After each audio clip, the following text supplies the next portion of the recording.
Hello mga lalabs, look. Yan ang aming foods for New Year's Eve. Ayan yung white calamay. Kasi ayaw ni Lola ng purple ang kulay. Ayan. Tapos, ayan, may cheese kami at may foie gras kami. Foie gras for New Year. So, ayan, may bread. Ayan, guys. Ayan ang kay Lola. Ito ang kay Lolo. Meron kaming, anong tawag nito? At meron kaming ganyan na crab. So, Happy New Year everyone! I hope that everyone are happy for New Year's Eve. So, ayan na, seafoods for the New Year. We don't need meat. So, ayan ang aking fruits for New Year.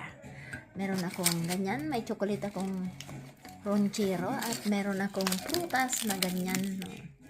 Masarap yan guys, matamis. So, ayan, meron akong